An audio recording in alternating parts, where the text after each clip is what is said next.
ચિંતાની, કારણ કે લોકોને પારાવાર હાલાકી પડી રહી છે। વાત છે પંચમહાલના કાલોલની, જ્યાં ફક્ત 1 વર્ષ પહેલા નવો નક્કો રોડ બન્યો હતો। સ્થાનિકોને એવા સપના દેખાડવામાં આવ્યા કે અહીં તો આટલો સુંદર રોડ બની જશે, તમે ટેક્સ ભરો, આવું થઈ જશે, તેમ થઈ જશે, પરંતુ આખરે અંતે સ્થાનિકોને મળ્યું શું તે દ્રશ્યો જોઈને ચોંકી જવાય એવું છે। કાલોલના પરુણા ગામમાં પુલની બંને સાઈડનું ધોવાણ થઈ ગયું છે। કરોડોના ખર્ચે આ પુલ બનાવાયો હતો અને માત્ર 1 વર્ષમાં જ પુલની બંને સાઈડનું ધોવાણ થઈ ગયું છે। તમે દ્રશ્યો જોશો તો કહેશો કે અહીં રોડ હતો કે નતો એ સવાલ છે। ફક્ત ને ફક્ત કપચી જોવા મળી રહી છે અને આ રોડ પરનો ભ્રષ્ટાચાર અત્યારે માત્ર 1 વર્ષમાં છતો થઈ ગયું છે। બિલકુલ, એટલે કે સ્થાનિક લેવલના જે અધિકારીઓ છે, વહીવટી તંત્ર, તેમની સીધી જ અહીંયા બેદરકારી છે અને અહીંયા તો કોઈ મોટી દુર્ઘટનાની રાહ જોવામાં આવી રહી છે, કારણ કે આખો વિસ્તાર દુર્ગમ વિસ્તાર છે। અહીંયા તો સ્ટ્રીટ લાઇટ પણ કદાચ નથી। મોડી રાત્રે જો અહીંયાથી કોઈ વ્હીકલ પસાર થાય, કોઈ વાહન ચાલક પસાર થાય, મોટું વાહન પસાર થાય તો કદાચ તે ગબડી પણ શકે છે વાહન અને મોટો અકસ્માત પણ અહીંયા થઈ શકે છે। અને ઘણા સમયથી આ સ્થિતિ છે, છતાં પણ તેનો કોઈ સુધાર આવતો નથી। અહીંયા જે કામ કરનાર જે કોન્ટ્રાક્ટર છે તેને કેમ સામે લાવવામાં નથી આવતો, કેમ તેને બ્લેકલિસ્ટ કરાતો નથી?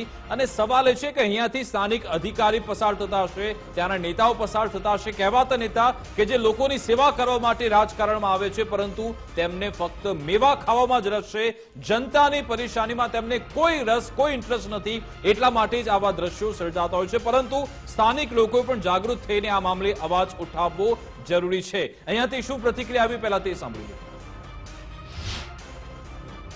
આ પુલ આમ તો પૂર્ણ તારીખ એવું બતાવે છે કે 14/10/2000 પૂરો થયો, 2022માં પૂરો કરેલ છે, પણ આ પુલ ગયા વર્ષે જ પૂરો થયો હતો 2023માં। અને આ પુલ અડાદરા, આથમણા, ભૂખી, ફણસી તેમજ આજુબાજુના દરેક ગામને જોડતો પુલ છે। આ બાજુ સામેના કિનારે જઈએ તો કાશિયાગોડા, પરુણા, અગાસીની મુવાડી, ભૈરવની મુવાડી, વેજલપુર, ગોધરા સુધી પણ બધાને આ પુલનો ઉપયોગ કરે છે। પ્લસ બીજું કે આ પુલમાં જે પરિસ્થિતિ એવી હતી કે ચોમાસામાં બંને સાઈડો ધોવાણ થયેલી છે।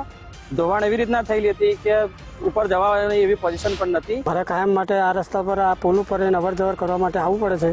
હવે આ પુલનું ઉદ્ઘાટન કર્યું નથી તે પહેલાં તો પુલની બે સાઈડનું ધોવાણ થઈ ગયું છે। તંત્રને વારંવાર રજૂઆત કરવા છતાં કોઈ ધ્યાને લેતું નથી।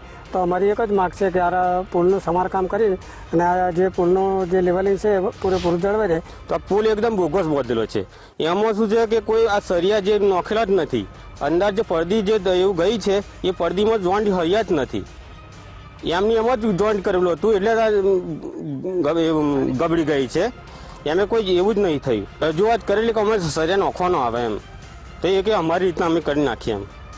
પછી આ ધરાયું તે વખત બી આવી લઉં તો એ કહેતા હતા કે આ બધું તોડી નવેસરથી કરશું, પણ હજુ સુધી કરતા નથી। અમારો પુલ જે બન્યો લોમા નદીનો એ કાચા કામથી બનેલો છે અને અત્યારે બધા જોવો છે, આખું પરિવાર આખા ગામનું જેટલા જણા છે બધા જ દુઃખી થાય છે। પુલને બધી બાજુથી આ સોફ્ટવેરથી તમે જુઓ, અહીંથી આપણે હું ખાલી એમ કહું કે બતાડું બી આપણે વિડીયો, હું સોફ્ટવેર ફરીને આંગળી બતાડીને હું કહીશ તમને કે આ વસ્તુ આટલી છે, આટલી વસ્તુ। હું એક જાતનો કોન્ટ્રાક્ટર છું, મને બધી ખબર પડે છે, પણ કાચા માલથી બનાય અને બધું એ કર્યું છે, જે એક વ્યક્તિ બચારા અટવાકેલા બી।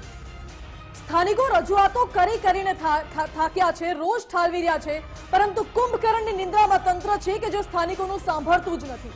આ પુલ પરની બંને રેલિંગ તૂટી ગઈ છે, પુલનો રસ્તો સાવ ખરાબ છે, કપચી ખસકી રહી છે, ખાડાઓ પડી ગયા છે, લોકો અહીંથી પસાર થાય છે તો પણ જીવના જોખમે પસાર થાય છે। અને એક નહીં, પરુણા, અગાસીની મુવાડી, ભૈરવની મુવાડી, વેજલપુર અને કાશિયાઘોડા સહિતના અનેક ગામને આ પુલ જોડી રહ્યો છે। એટલે અનેક ગામોને જોડતો મુખ્ય પુલ જે જીવના જોખમ સમાન બની ગયું છે અત્યારે।